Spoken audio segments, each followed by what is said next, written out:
de San Lucas, estamos en el capítulo 18.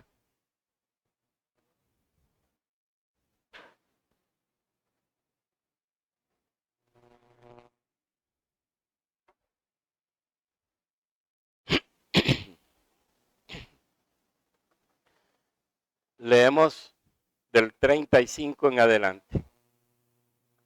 Aconteció que acercándose Jesús a Jericó, un ciego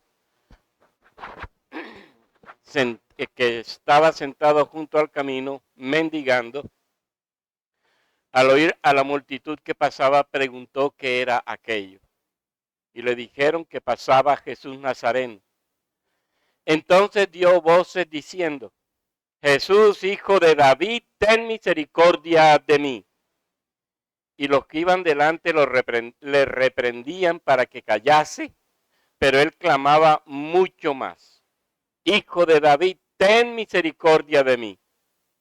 Entonces, deteniéndose, mandó traerle a su presencia, y cuando llegó le preguntó, diciendo: ¿qué quieres que te haga? Él dijo: Señor, que reciba la vista. Jesús le dijo: recíbela, tu fe te ha salvado. Y luego vio y le seguía glorificando a Dios, y todo el pueblo, cuando vio aquello, dio alabanza a Dios.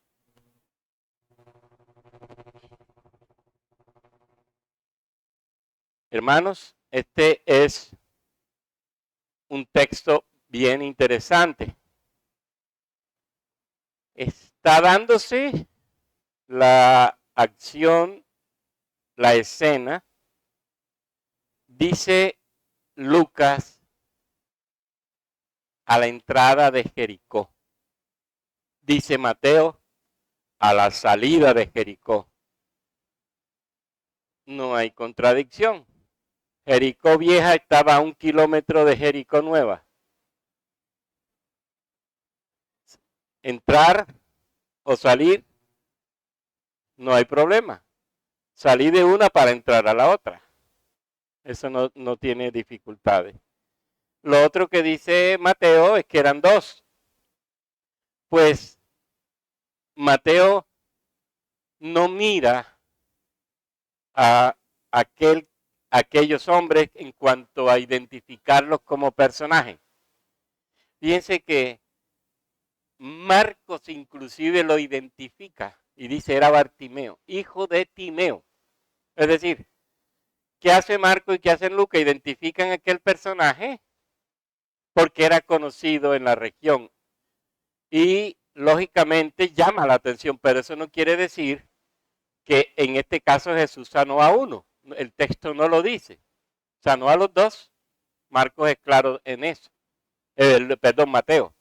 Es decir, no hay contradicciones en los textos. Todo depende del énfasis que hace cada autor bíblico de acuerdo a la circunstancia que está viviendo. En Jericó, bueno, ya sabemos que era una ciudad famosa de la región. La reconstruyó Herodes el Grande. La ayudó a perfeccionar Arquelao, hijo de Herodes el Grande. Estaba hecha de hermosos edificios, dice la historia de tradición greco-romana. La región tenía regadío, se conocía aquella, ¿se acuerdan? Como la ciudad de las palmeras. Había cultivos de almendras, bálsamos, dátiles, es decir, era una ciudad muy rica, muy bonita, muy famosa. Y tenía una particularidad también, y tiene una particularidad, es la ciudad más baja del mundo. No doy un metraje exacto porque los autores difieren, pero lo que sí les puedo decir es que está por debajo de los 200 metros del nivel del mar. Es decir, está bien abajo, bien abajo. Se encuentra aproximadamente a 25 kilómetros de Jerusalén al noreste y a 8 kilómetros del río Jordán, a 12 kilómetros del Mar Muerto. Es decir, es una ciudad que se conoce perfectamente, se sabe dónde está y se tiene bien identificada. Esa ciudad fue dominada por los israelitas, por los persas, por los griegos, por los romanos, por los musulmanes, por muchos pueblos fue dominada Jericó. Así que estamos en un sitio bien conocido, además de la historia de Josué, ¿se acuerda? El famoso grito del ejército israelí, del ejército de Dios, del pueblo judío frente a las murallas, y aquellas murallas caen y Jericó es tomada. Bueno, ahí está Jesús. ¿Y qué pasa? Fíjense que ahí comienza la subida hacia Jerusalén, ahí en Jericó, en esa vía que él tiene, en esa vía por donde él va. Recuerde que él va hacia Jerusalén. En ese sentido, el ministerio terrenal de Jesús está casi por terminar. Vino a cumplir la misión del Padre y, lógicamente, la llevará a cabo hasta el final, como dice la Escritura. Ya se lo ha enseñado a los discípulos. ¿Se acuerdan que en los versos 31 al 33 Jesús le dice a los 12 que va a Jerusalén para que se cumplan en él las escrituras de los profetas, donde él morirá, será entregado, escarnecido, afrentado, escupido primero y luego morirá, dice el texto. Es decir, allí en Jericó, está muy cerca ya de Jerusalén, está a las puertas de Jerusalén, y allí sucede esta escena de la sanidad del ciego que Marcos identifica como Bartimeo, hijo de Timeo. Algunos llaman que Timeo es una contracción de Timoteo, pero no se sabe quién es realmente el personaje. Lucas entonces se enfoca en este hombre y muestra una realidad que está viviendo. Nosotros tenemos que saber que los ciegos en aquel tiempo eran marginados sociales. Ser ciego era una maldición. Ser ciego era ser un excluido de la sociedad religiosa judía. Ser ciego era ser considerado un marginado del lugar sagrado del templo. No podía entrar al templo. Ninguna persona, decían muchos judíos de aquel tiempo, principalmente los judíos de Qumran, decían que no es posible aceptar un ciego en la comunidad de Dios. Y la defendían esa verdad a capa y espada. Y lógicamente en el pueblo judío no solamente eran los ciegos los marginados, acuérdense que habían inclusive tipos de trabajos que hacían que una persona fuera excluida. Y la lista es bien grande. Los pastores, los curtidores, los médicos, los cocheros.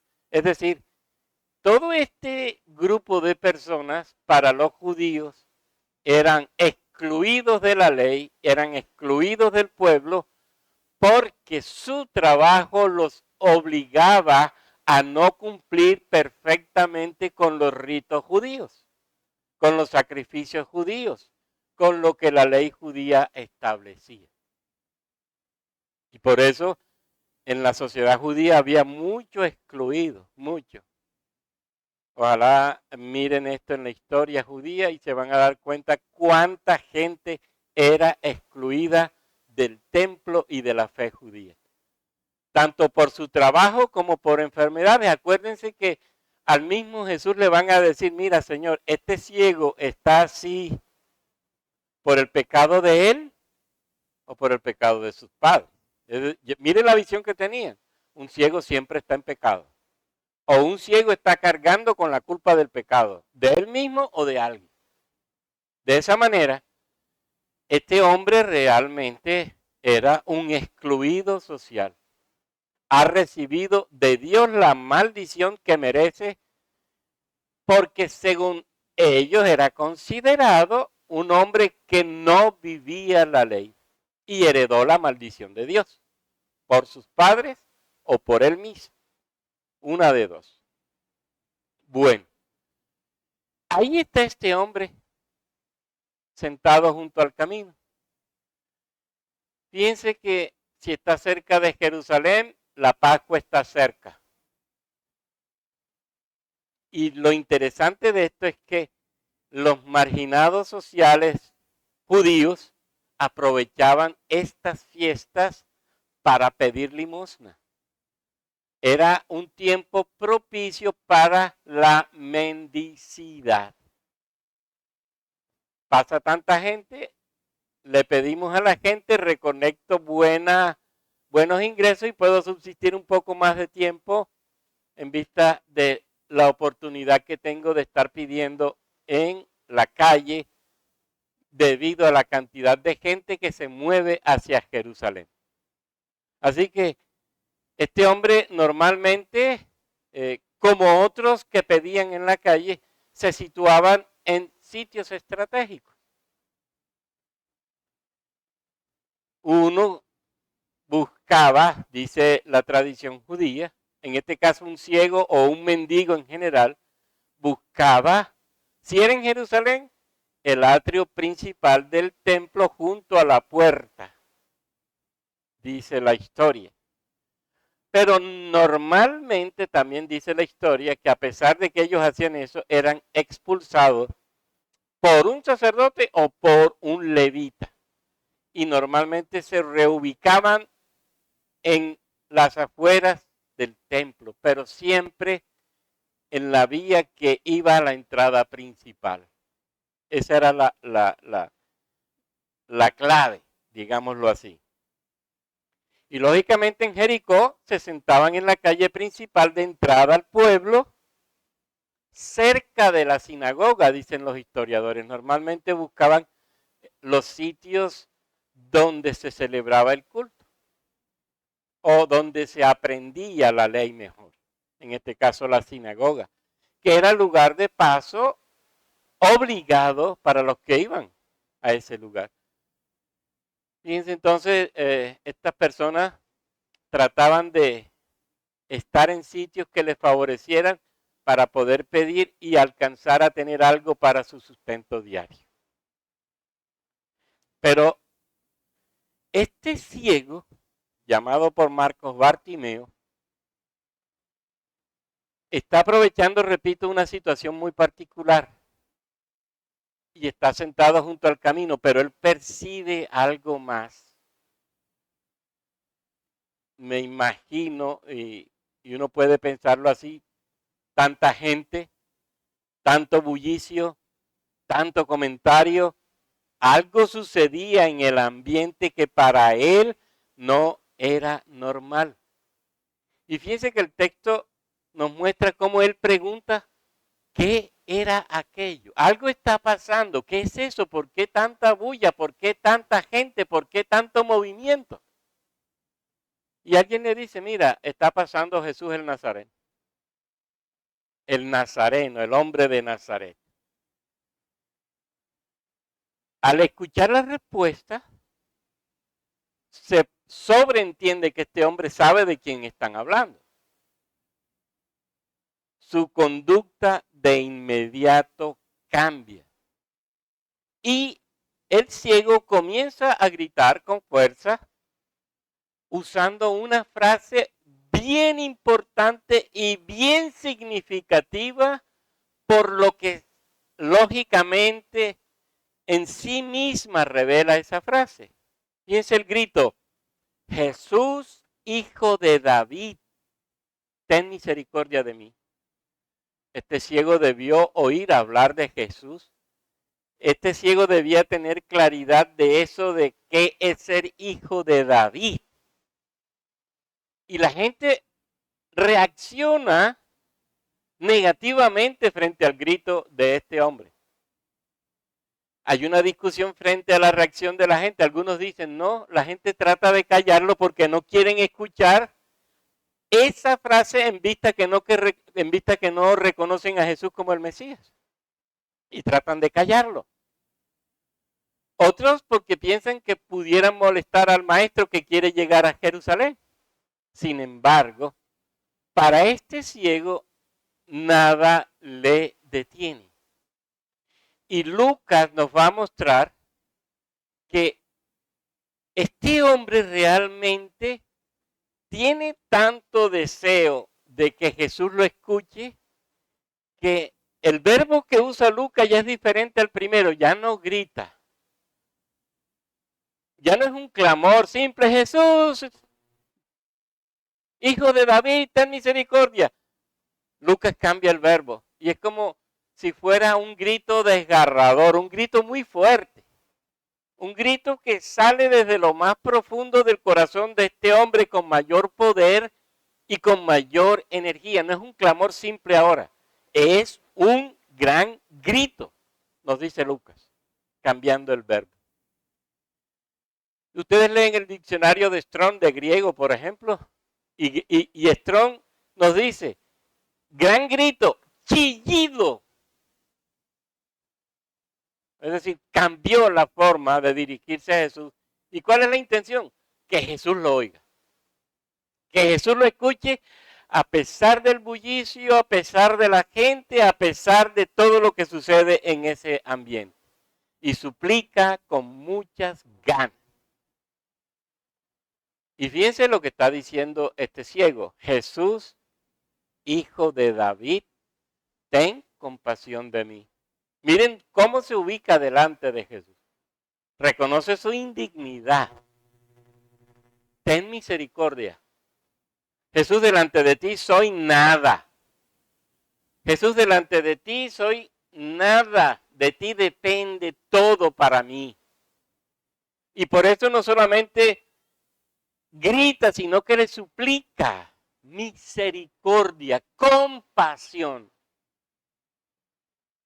Y lo otro, está diciendo hijo de David, lo está reconociendo como el Mesías esperado, como aquel enviado de Dios que viene a ocupar el trono de David, que viene a heredar el reino y un reino, según está establecido en la Biblia, un reino para siempre.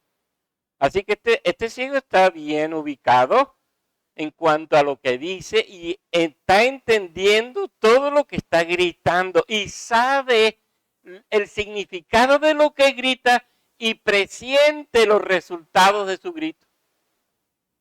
Porque sabe a quién le está hablando. Él confiesa su indignidad, está diciendo no tengo méritos de ninguna clase, soy además de eso un mendigo que busca ayuda del Mesías. Y así se da. Y fíjense que esa es la actitud que Dios bendice. Yo me rebajo delante de Jesús porque sé quién es Él y me pongo en sus manos. Soy nada. Ten compasión de mí, Mesías de Dios, tú que sí puedes tenerla. Esa es la actitud correcta. Si ustedes leen el grito que da la mujer cananea, es el mismo grito del ciego. Jesús, ten misericordia. Una mujer grita con todo su corazón y desde lo más profundo de su corazón pidiéndole misericordia a Jesús. Es lo que hace el ciego. Para que libere a su hija de la opresión demoníaca, ¿se acuerda? Bueno, es el mismo grito. Está esperando que su hija sea libre. Este ciego está esperando que su visión pueda ser restaurada, pero que su vida pueda ser restaurada. Porque no solamente va a pedir sanidad, que es lo segundo que hace, sino que primero está diciendo, ten misericordia de mí, ten compasión de mí, acuérdate de mí. Ahora, lo interesante de esto es que este ciego ve la luz antes que sus ojos sean abiertos. Fíjense, entiende quién es Jesús, entiende a quién se está dirigiendo, se ubica en la forma adecuada desde su corazón y grita, ten misericordia. Este hombre entendió lo que significa ponerse delante de Dios. Se rebajó. Se rebajó considerándose que era nada delante de Jesús y clama. Por eso se puede decir con certeza que vio antes de que sus ojos fueran abiertos. Y fíjense que allí había gente que veía físicamente, pero que espiritualmente estaba ciega. Todo lo contrario al ciego. Un ciego que ve al Mesías, pero mucha gente que ve y no alcanza a descubrir al Mesías. Así hay gente en el mundo del siglo XXI. Y eso es triste, ¿verdad? Sobre todo porque aquí hay judíos que seguro han escuchado a Jesús desde hace mucho tiempo y todavía no descubren en Jesús al Mesías de Dios. Jesús, hijo de David, ten misericordia de mí. Ese es un título mesiánico. Y un título que deja a Jesús descrito como el ungido de Dios que viene a dar salvación y vida eterna, el anunciado por Juan el Bautista. Está describiendo a Jesús, heredero del trono de David. Y eso lo sabe bien Bartimeo, y eso lo sabe bien este ciego. El pacto que Dios prometió en David se cumplirá en aquel al quien él está clamando. Y por eso clamar a ese que viene a cumplir el pacto de David le da garantía de visión para siempre. Eso es lo importante. Dios prometió a ese hijo grande y ahora él lo tiene enfrente, este ciego, y este ciego clama. Pone su fe en Jesús, el Mesías de Israel. Ahora es interesante también que él se pone en las manos de Jesús. Primero, ¿verdad? Ten misericordia. Señor, lo que tú quieras conmigo. En mi corazón hay confianza y seguridad en ti. Lo que hagas tú conmigo está bien. Y fíjense que seguramente Jesús sí sabía lo que este hombre quería, por ser Dios omnisciente. Pero este ciego sabe que su sanidad total depende de lo que Jesús quiera. Fíjense que ni siquiera exige sanidad, sino simplemente dice, ten misericordia, ten compasión. No depende de mí, Señor, depende de ti. Señor, yo soy nada. Si tú no haces nada por mí, yo no podré ser otra cosa sino el mismo hombre que he sido siempre. Lo que tú quieras, Señor. Lo que tú decidas está bien, Señor. Y al oír los gritos desesperados del mendigo ciego, Jesús se detiene y reacciona contra aquellos que quieren callar a Bartimeo y lo manda a traer a su presencia. Marco agrega, ten confianza, te está llamando, levántate. Agrega Marcos en el texto. Y dice la Biblia que cuando Jesús le llama, arroja su capa, se levanta y vino a Jesús. ¿Se acuerdan del hijo pródigo? Me levantaré e iré. Es una forma de decir, resucito en Cristo. Vivo en Cristo. Voy a tener la vida en Él.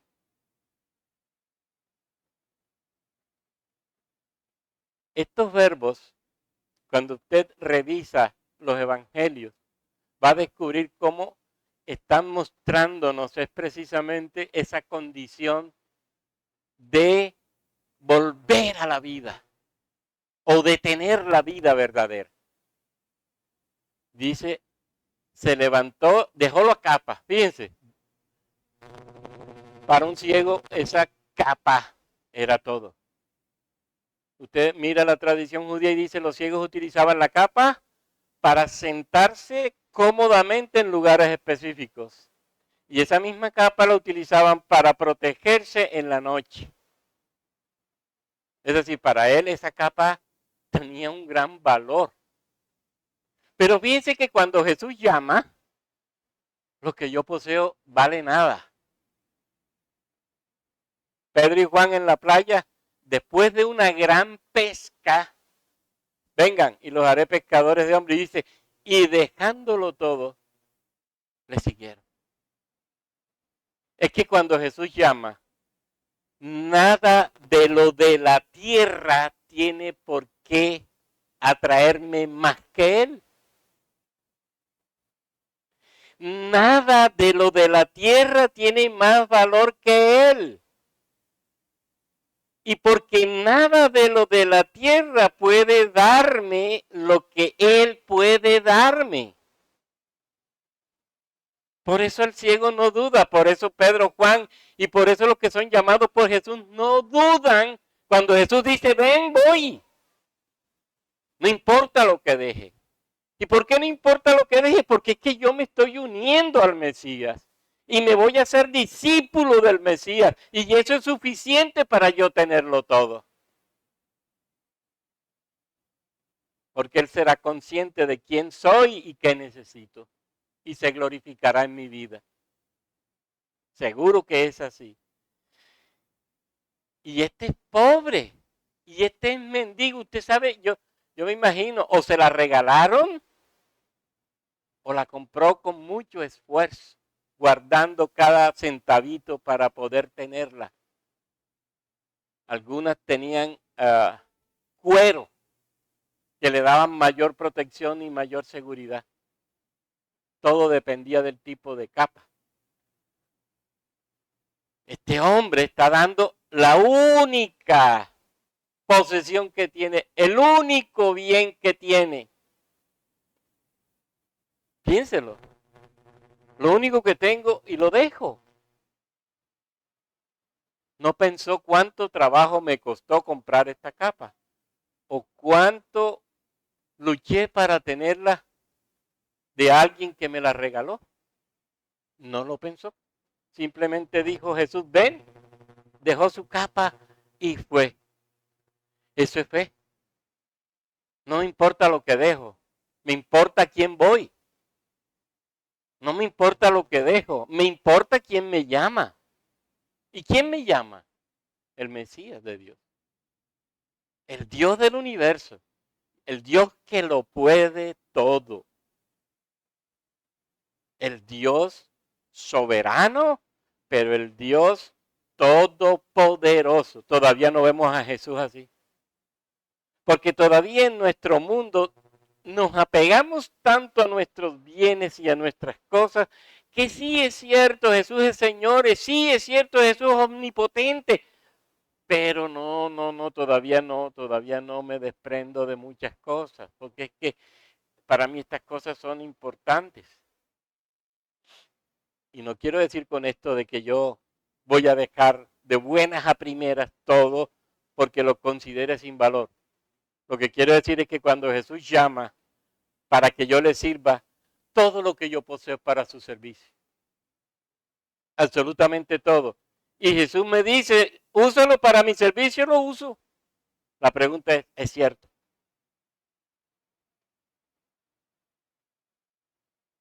Y cuando llegó le preguntó, ¿qué quieres que te haga? ¿No sabe Jesús lo que yo quiero? Pues sí, ya sé una cosa, quieres ser salvo, quieres ser redimido, quieres tener la vida eterna, pero hay algo más. Fíjense, ¿hay algo más? Él le dijo, sí, que reciba la vista.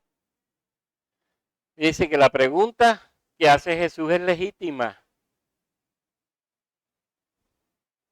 Jesús está poniendo a este hombre frente a él para que exprese lo que él quiere de manera concreta. Y se lo dice. no duda. Señor, que vea, que reciba la vista. Ahora en la cercanía del hijo de David, le dice, Señor, mire que ahora cambia la forma en cómo se dirige a Jesús. Ya le había dicho hijo de David, ahora le dice Kyrios, es decir, Señor soberano, soberano del universo, Señor del universo, Señor de todo, Kyrios, el que gobierna todo, el que tiene poder sobre todo, el que lo controla todo, el que lo domina todo, a ti te pido que me sanes, que me hagas ver. Fíjense que este hombre sí está entendiendo quién es aquel que tiene enfrente. Y Jesús le da la luz doble a Bartimeo. En lo natural, porque puede ver, sus ojos se abren y ve la luz del sol, ve la naturaleza, ve a cuantos tienen a su alrededor, ve todo. Pero también le da la luz espiritual, la luz sobrenatural, porque el texto nos va a mostrar que este ciego que estaba al borde del camino, ahora sigue al camino. Ya no está en el borde, ahora es del camino. Ahora sigue al que es camino. Pero ¿saben qué es lo hermoso? Que el Señor, que el Mesías de Dios, que el omnipotente Dios, que el eterno Dios se pone al servicio de un pobre excluido de Israel. Miren cómo se rebaja. El Dios soberano, eterno, grande, sublime del universo, le dice a un rechazado de Israel, a un apartado de la sociedad judía, a un excluido de la fe judía, ¿qué quieres que haga por ti? Miren qué cambio tan hermoso y miren qué obra tan hermosa la de Jesús por ese hombre. El Dios del universo puesto al servicio de un hombre sencillo del mundo judío, de un despreciado del mundo judío. ¿Qué quieres que haga por ti? Yo me imagino ese ciego oyendo esas palabras. Yo me imagino, yo hubiera temblado, yo no sé qué hubiera pasado, ¿verdad? El Dios del universo diciéndome qué quieres que haga por ti. Miren que este hombre no es, bueno, de pronto no es como yo. Yo le hubiera dicho, Señor, quiero además de que vea casa, carro y beca. ¿Verdad? Porque eso somos nosotros. Pero este hombre no dice eso, sino, Señor, que vea. Me basta con verte. Me basta con seguirte. Miren qué hermoso. Miren la confianza de este hombre en Jesús. Miren el deseo de este hombre en Jesús. Miren lo que este hombre quiere con Jesús. Que vea. Pero que vea para estar contigo. Pero que vea para seguirte. Te brindó su misericordia. Te brindó su compasión. Te hizo ver. Ahora yo tomo la decisión correcta. Dejo lo terrenal, esa capa se queda ahí. Me voy con el Rey del cielo y quiero servirle por la gracia. Eso es lo mejor que me puede suceder. La respuesta de Jesús es tan simple, le dice, recíbela. Pero miren que agrega algo, tu fe te ha salvado. ¿Lo ves?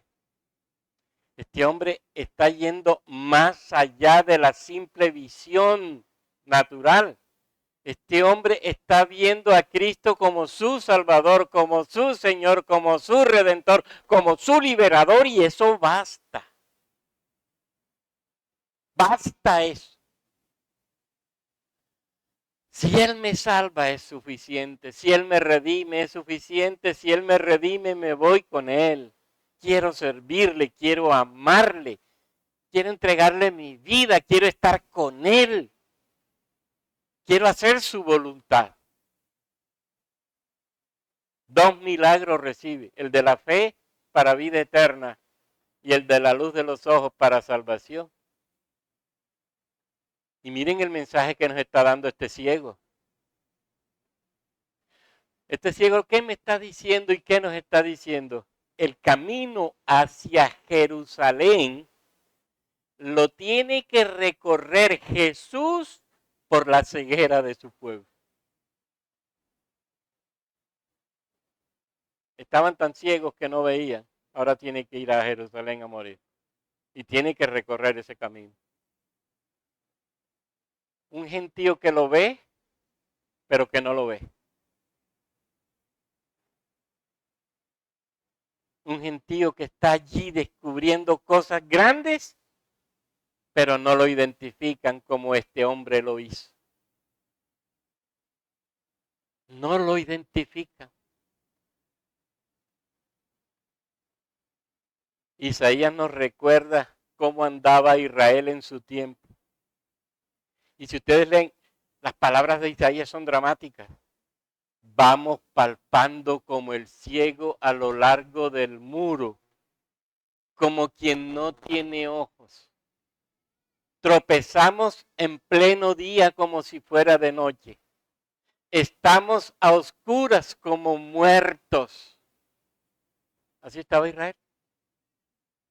¿Será que nosotros también podemos experimentar esa situación hoy y estar tan ciegos que no hemos todavía descubierto al Mesías, que no estamos viendo al Mesías, que no estamos viendo la misericordia, el poder, la gracia, el amor del Mesías y todavía queremos seguir haciendo lo que nos da la gana? Porque no lo vemos. ¿No fue lo que hizo Israel eso? Eso fue lo que hizo Israel. Eso lo hizo Israel. No reconoció Israel al Mesías, caminaba ciego, permanecieron ciegos, nunca fueron curados, nunca se consideraron enfermos. El camino a Jerusalén se dio sin que vieran al Mesías. Y ya lo veremos. ¿Y qué me dice la Escritura? Andemos por fe. Pero ¿qué es lo que creemos realmente? ¿En qué o en quién hemos creído? ¿Qué es lo que realmente creemos? Y aquí descubrimos otra cosa bien interesante. Fíjense que la fe no entra por los ojos. La fe no entra por los ojos. ¿No vieron estos hombres, estos judíos, milagros, señales, prodigios? ¿Y qué pasó? ¿La fe les entró por los ojos? No, la fe es del corazón. Y solo cuando ese Dios de los cielos, que es Dios de misericordia, transforma el corazón del hombre asume un sentido nuevo y diferente.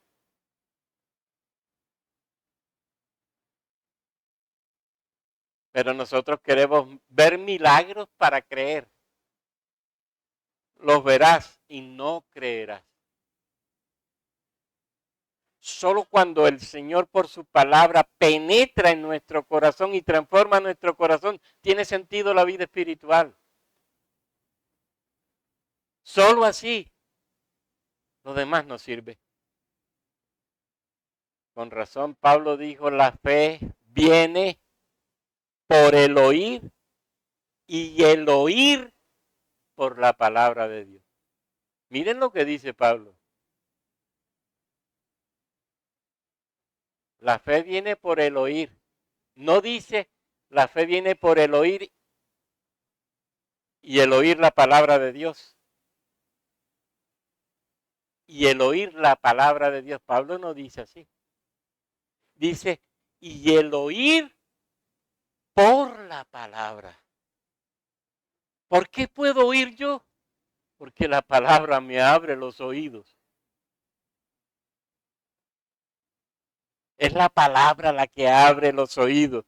Y como la palabra me abre los oídos, yo puedo oír por la palabra. Por eso la palabra es tan necesaria para la predicación. Porque si no hay predicación, ¿cómo oír por la palabra? No oiré nunca y permaneceré sordo.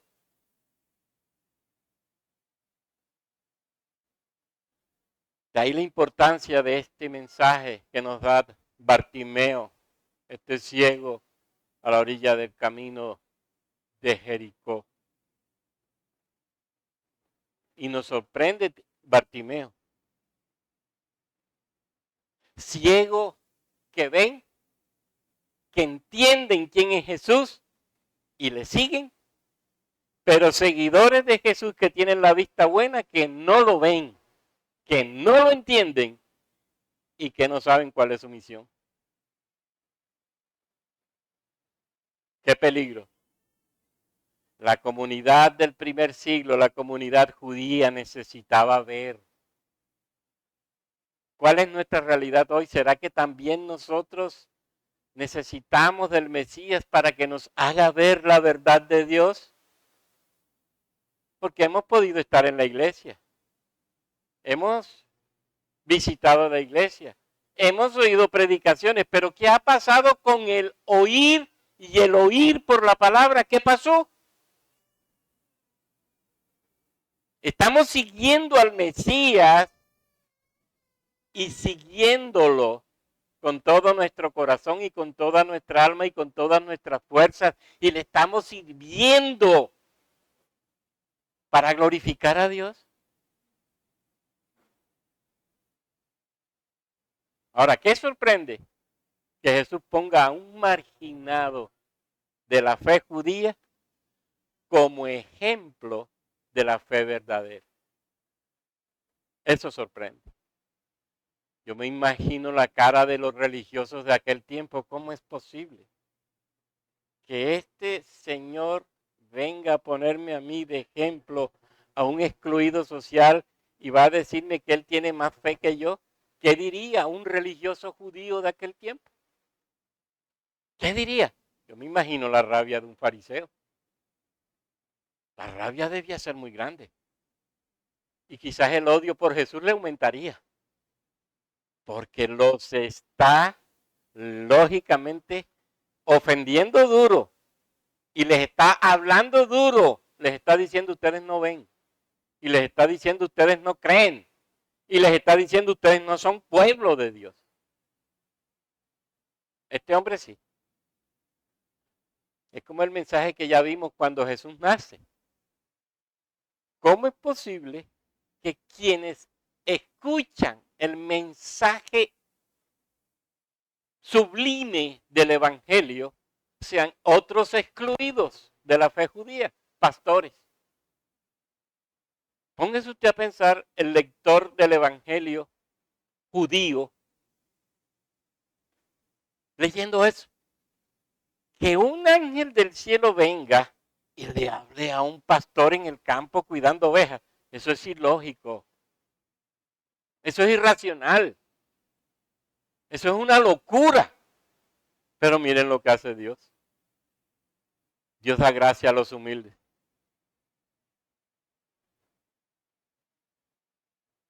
Aquí está haciendo Dios lo mismo. ¿A quién realmente bendice Dios? A aquellos que realmente se rebajan delante de Él. A aquellos que son capaces de reconocer, como dice Pablo, su nada. ¿Qué somos delante de Dios? Nada.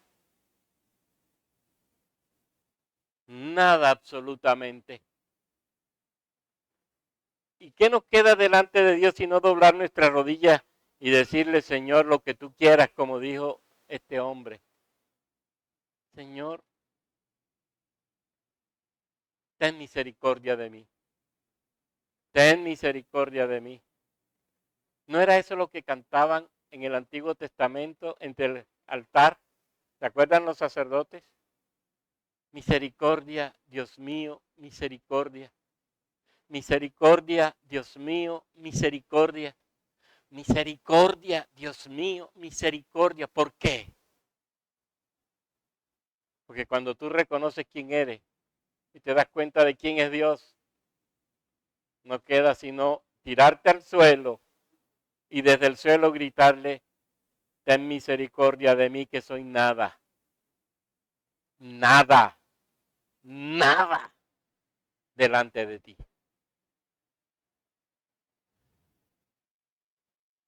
¿Lo ve, hermano? La fe de un marginado excluido llama la atención aquí. Y fíjense que aquí no importa de qué raza es, no importa qué posición social tiene, no importa cuál es el sexo, no importa de qué grupo religioso es, no importa. ¿Qué importa? Que es nada. ¿Y qué importa? Que se rebajó. ¿Y qué importa? Que reconoce quién es delante del Dios eterno y sublime. Somos nada. Al final, ¿qué va a pasar? Y luego vio y le seguía glorificando a Dios. Y el pueblo, cuando vio aquello, alabó a Dios. Dice, la curación se da de inmediato. Un hombre que duró tantos años ciego, ahora contempla la belleza del mundo material, pero más la belleza del mundo espiritual. Y Bartimeo se convierte en discípulo de Cristo, dice, y le seguía. ¿Qué camino toma Bartimeo? Va a Jerusalén con Jesús. Seguro que va también a tomar el camino de la cruz. Ese es nuestro camino. El que no toma su cruz y me sigue no es digno de mí. Si me hice discípulo de Cristo, si te hiciste discípula de Cristo, entonces tienes la cruz a cuesta. Entonces sabrás que tu vida va a terminar de la misma manera o parecida a la forma de terminar la vida de Cristo. Te perseguirán, te odiarán, te rechazarán y hasta podrán matarte. ¿Y todo por qué? Porque te hiciste seguidor del Mesías de Dios y al Mesías de Dios el mundo lo odió. ¿Estás dispuesto a eso? ¿Estás dispuesta a eso? ¿Asumes el reto de tomar la cruz de Cristo? ¿Asumes el reto de caminar con Él a Jerusalén y también tomar la cruz y morir con Él? ¿O todavía quieres seguir aquí disfrutando de la vida de este mundo, aunque eso te lleve a la muerte y a la muerte eterna? El ciego fue libre de su miseria y de su miseria doble. Entonces, ¿cómo este ciego no exaltar a Jesús? ¿Cómo este ciego no glorificar y adorar a Jesús? ¿Cómo este ciego no servir a Jesús? La pregunta es, ¿qué ha hecho Jesús por ti? ¿Qué ha hecho Jesús en tu vida? Y tendré que decirte, lo que estás haciendo, ¿tú crees que es suficiente para mostrarle a Jesús tu agradecimiento y tu adoración por Él, por todo lo que Él ha hecho por ti? ¿Es suficiente? ¿Qué valor le estás dando a la muerte de Cristo?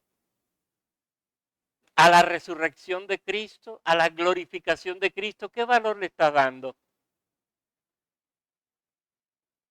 ¿Qué valor le estás dando a tu condición de hijo, de hija de Dios y parte de la iglesia? ¿Qué valor le estás dando? ¿Crees que con lo que estás haciendo en la iglesia es suficiente para decir, estoy cumpliéndote, Señor? ¿Es suficiente? Bartimeo dice, le siguió y le glorificaba. Es decir, se unió a Cristo como discípulo.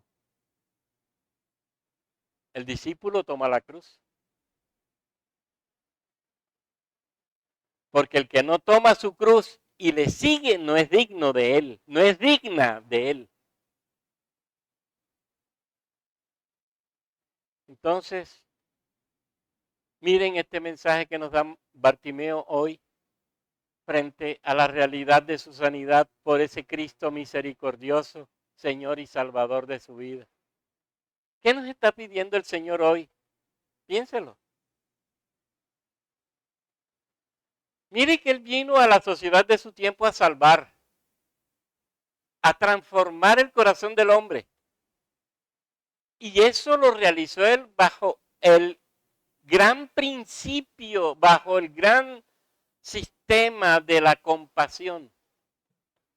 El santo y puro, fíjense que no se aparta del impuro, no lo rechaza. Al contrario, por compasión se acerca a Él, lo salva, lo transforma por compasión, le da la vida. ¿Nosotros qué? Es la compasión del Dios Santo lo que hace que nuestra vida sea otra y podamos acercarnos a los demás y servirles para su salvación y redención. Porque eso es lo que está haciendo Bartimeo con nosotros. Nos lo está diciendo fuertemente. El santo y sublime se acercó a él que era un impuro de su tiempo y lo libera. El santo y sublime no rechaza al que la sociedad de aquel tiempo no considera hijo de Dios. No lo excluyó, lo salvó, lo liberó, lo sanó por compasión. Fíjense que ese es el clamor de Bartimeo. Señor, ten compasión, ten misericordia. Si eres orgulloso u orgullosa, no te acercarás al impuro. Es decir, aquel que tú consideras que no me cae bien, no me gusta, y lo excluyes, y lo marginas, y lo haces sujeto de la muerte eterna. Porque él no tiene derecho a escuchar la palabra de Dios y ser salvo por ella. ¿Quién te dijo? Fíjense que la compasión en Jesús no es una virtud más, hace parte de su vida. Y la muestra y salva. Y con la mirada compasiva así mira a las personas y así mira a los del mundo. Porque sabe que morirán en su pecado. ¿Cómo vemos nosotros al mundo pecador? ¿Cómo vemos nosotros al mundo sin Dios? ¿Nos importa? Ah, sí, hay que evangelizar. Ah, sí, hay que salir a predicar. Ah, sí, y lo hacemos. Ah, sí, hay que salvar. Y fíjense que este principio de vida supera cualquier cosa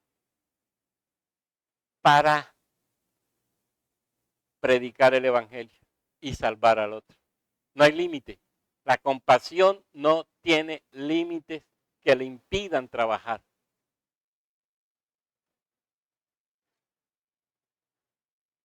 El Dios nuestro es compasivo y misericordioso y se da al que necesita la vida.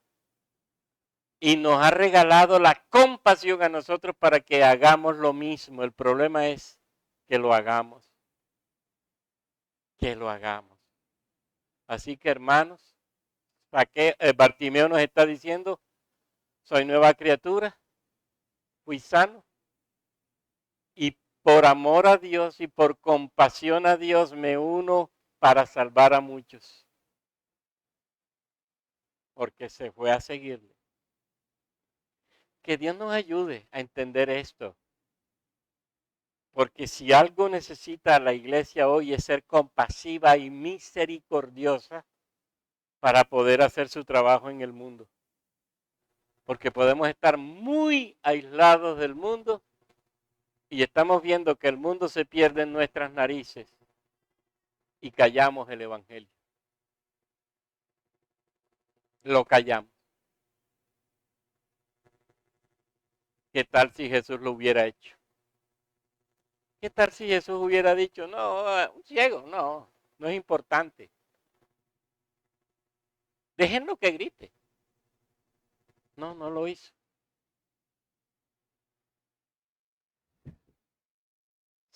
Bartimeo, Saqueo es el que viene.